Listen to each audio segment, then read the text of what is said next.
For years, HubSpot has been the poster child of permission marketing, the idea that marketing should be welcomed, not forced. They've taught countless brands how to build trust, and they help define the playbook that many marketers still use today. But all that goodwill took a hit when HubSpot launched a controversial new product in the sketchiest way possible. In this video, I'm going to be breaking down what HubSpot did, why their customers are PO'd, and how the bad move is really a symptom of a company having an identity crisis in the AI era. On June 25th, HubSpot announced a new product called Contact Discovery, set to launch in August. To support the product, HubSpot conveniently updated its terms of service over the 4th of July weekend. You know, when everyone's busy eating potato salad and blowing their hands off with fireworks. Contact Discovery was designed to let marketers find and add brand new business contacts to their CRM without buying lead lists or stalking people on LinkedIn. The entire prospecting workflow would run inside HubSpot. In advance of launching Contact Discovery, HubSpot rewrote several of its legal documents, everything from its customer terms to its data processing agreement. Here's where things get sketchy though. Rather than share the changes clearly, they casually slip them into their community forum as part of a routine legal notice. But the changes weren't routine, they were big. So big that customers came chasing after HubSpot with digital pitchforks, and within days, HubSpot pulled their new terms. So what changed? Well, simply put, HubSpot changed who's allowed to use your data and what they're allowed to use it for. The changes centered on HubSpot's Enrichment tool, which automatically fills in missing details on your contacts, like job titles, company info, email addresses, and their usual bedtime on weeknights. Under the old terms, when HubSpot filled in a contact for you, it pulled from its own database. But under the new terms, it pulls from, well, you. That means your data could be pulled into HubSpot's commercial database and used to fill in the blanks for other customers, including competitors. And it ranged from basic contact data all the way down to whatever HubSpot's tracking code picked up on your website. Now, I know what you're thinking. How is this even legal? Well, HubSpot rewrote the contract. That's how. The key change was in the data processing agreement, which outlines what a vendor can do with your data. Under the old one, HubSpot was a data processor, meaning it could only handle your data the way you instructed.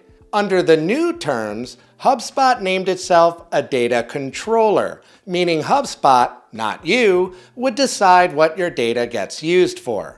This is like hiring a dog sitter to watch your dog while you're gone, only to find out he's been swapping its DNA and selling the samples to Purina.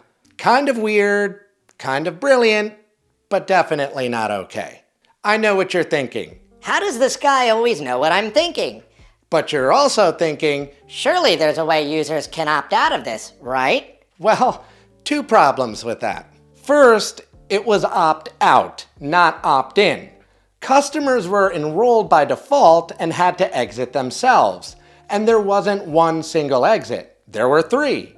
One for AI model training, one for enrichment sharing, and one for the data their tracking code collects on your website. Miss any of them and you're still in. The second problem is that opting out meant giving up HubSpot's enrichment altogether. It was all or nothing. Needless to say, marketers didn't take kind to any of this. And just 4 days later, HubSpot's Chief Product Officer, Duncan Lennox, issued a public apology. He reversed the terms completely and promised that any future enrichment feature would be fully and transparently opt-in. While this is an admirable move, he never really said that the data sharing idea is actually dead. Reading between the lines, HubSpot's not really ditching the data sharing idea. They're just rethinking their approach to it. But why? Let's follow the money. Enrichment used to be a paid feature, until this spring when HubSpot made it free for all paying users. Now, HubSpot didn't make it free because they're the Santa Claus of B2B data. They made it free because the data stopped being so costly. Contact and company data used to be a moat you paid a premium for. Then AI made scraping that data cheap and easy for everyone. So Apollo started giving enrichment away, Clay slashed its prices, and that whole category of data got commoditized.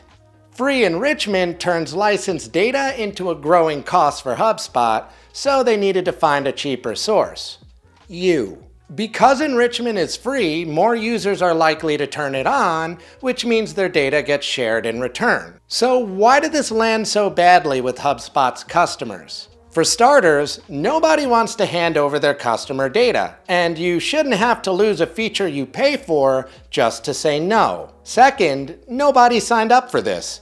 Apollo and ZoomInfo do the same thing, but they're data vendors. You agree to that trade on day one. But you buy HubSpot to keep your data safe, and overnight they wanted to turn that data into a product. That's about as off-brand as it gets for a company that's preached about trust for almost 2 decades. That would be like your bank taking the money that you trusted them to protect and gambling with it. Oh, right. This whole mess is a symptom of something much bigger.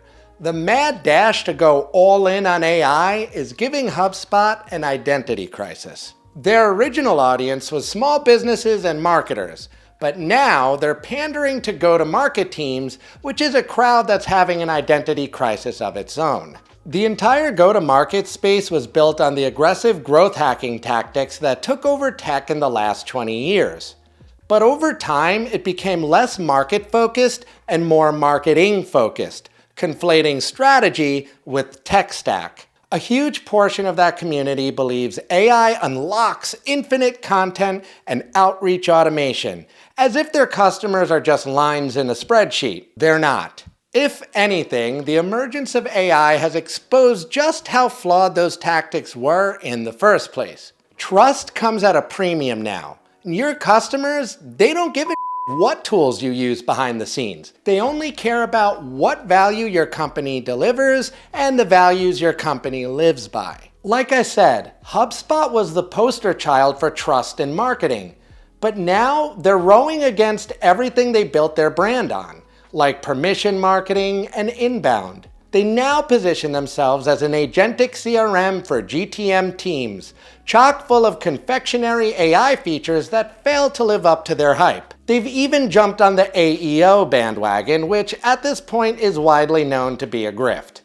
And if all those signs aren't enough, HubSpot went and renamed their famous conference from Inbound to Unbound, which sounds like an unmade Pixar movie. HubSpot is right for wanting to evolve with technology, but you can evolve your technology without ditching everything that your brand stands for. And nowadays, your brand is everything. HubSpot picked a bad time to gamble with trust. Plenty of teams are already questioning whether they even need expensive CRMs anymore. Meanwhile, others are vibe coding janky CRMs of their own. HubSpot needs to be really careful running back this data sharing idea. You can recover from a bad product decision, but recovering from a broken brand is much harder.